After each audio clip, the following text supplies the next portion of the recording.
salat berjamaah, Masya Allah, pahala dan ganjarannya besar di sisi Allah. Pertama, kita beruduk, barang siapa yang beruduk dengan sempurna, kata Rasulullah, dari rumahnya melangkah ke masjid untuk mengerjakan salat berjamaah, maka langsung satu langkah kaki kanannya diberikan satu pahala, satu langkah kirinya Allah SWT akan hapuskan satu dosa, langkah-langkah berikutnya Allah Subhanahu wa taala naikkan derajatnya. Lepas tu kalau kita solat di masjid ni, Pak, kalau kita solat di masjid, kalau bacaan kita tidak bagus, tapi bacaan imamnya tadi Masya Allah, seperti anak tadi, anak bapak ya, oh Hafiz, bacaannya bagus, maka pahalanya pun dapat mengalir kepada kita yang hari ini bacaannya tidak bagus. Kalau kita mengerjakan salat berjamaah, lepas itu kalau kita mengerjakan salat berjamaah, kalau imamnya lupa, makmumnya bisa mengingatkan. Kalau makmumnya lupa, imamnya tidak lupa, maka pahalanya mengalir kepada sama-sama. Kalau sendiri sampai nak ingatkan Allahu Akbar sendiri, berapa rakaat ni? 2, 3, 4 rakaat. Ya Allah, lupa. Ini termasuk salah satu belalai juga, lalai dengan waktunya, lalai dengan rakaatnya. Tapi kalau kita solat berjamaah, kalau imam lupa, Masya Allah, makanya bagus. Makanya dianjurkan yang di belakang imam ini orang-orang yang paham dengan imam. Jangan pula kita yang tak tahu, kita berduduk belakang imam. Kalau salah-salah, imam salah, kita pun senyap. Karena ada seperti itu.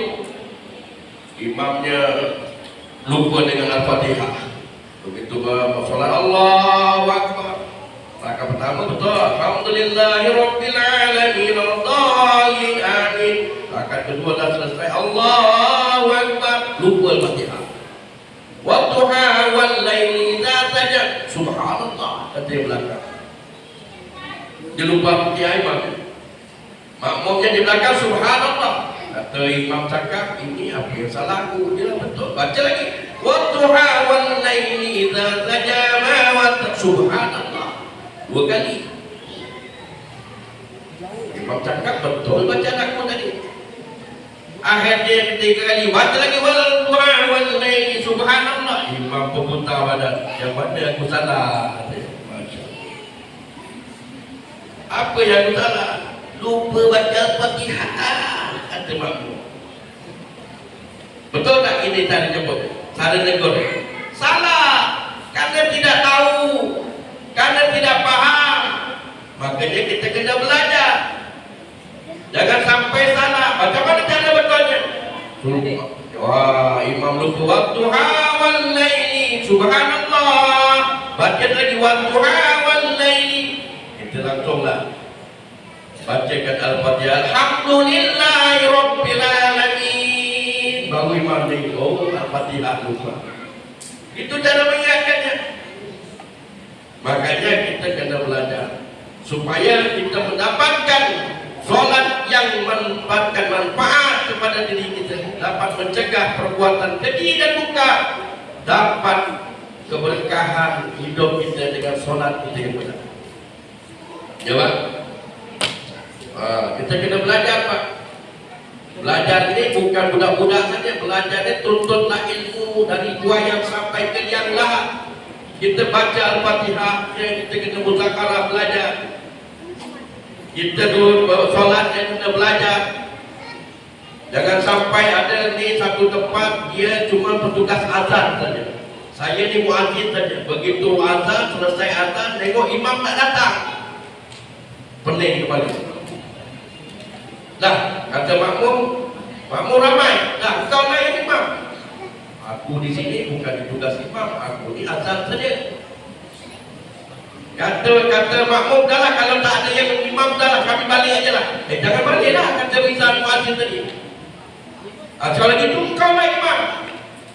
Kata Buah Anu, kata bila cakap, yelah, kalau aku salah, tolong kau betulkan. Ayolah, sembahyanglah mereka, sembahyang maghrib. Begitu sembahyang Allahu Akbar, baca Al-Fatihah. seperti alhamdulillahirabbil alamin sampai selesai. Waladhdallin amin. Rakaat kedua apa? Surah Al-Jabiti. Apa nak aku baca?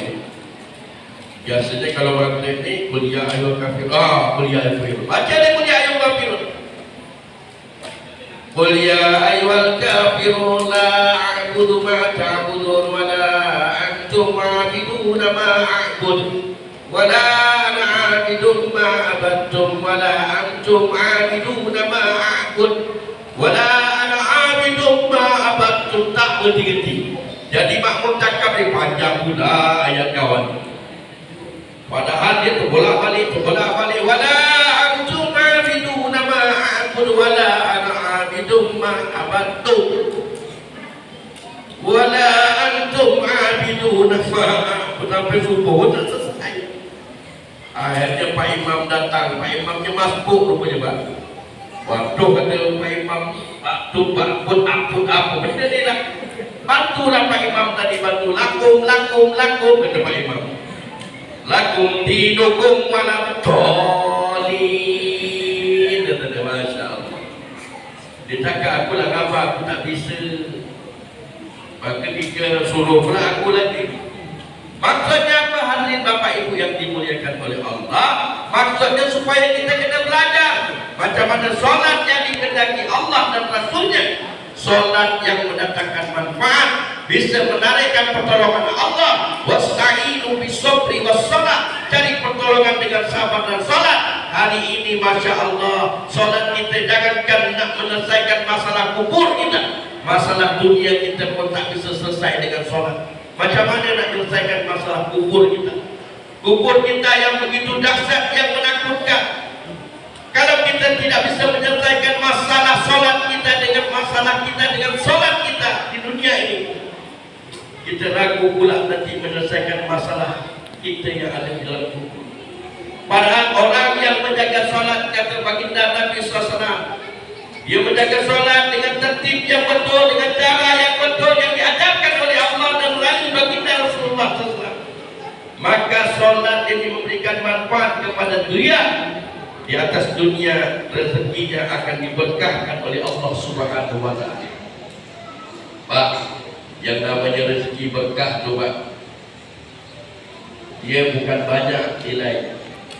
Tetapi yang dikatakan rezeki berkah, dia banyak, dia taat kepada, sedikit dia taat kepada Allah, banyak apa lagi? Ini nama rezeki berkah. Tapi kalau rezeki ini tidak berkah, bapak-bapak, ibu-ibu yang dimuliakan oleh Allah, kalau rezekinya tidak berkah, ada rezeki dia tak dapat taat kepada Allah, bahkan menyusahkan dia. Ada je sakit gigi lah, sakit kenting lah, sakit tekuk lah, sakit kaki lah, akhirnya sakit semua. Akhirnya duit yang rezeki yang ada ni pelan-pelan habis, habis.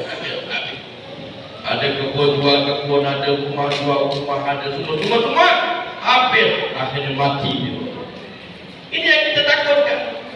Tapi orang yang menjaga solat, maka rezeki di atas dunia ini diberkahkan oleh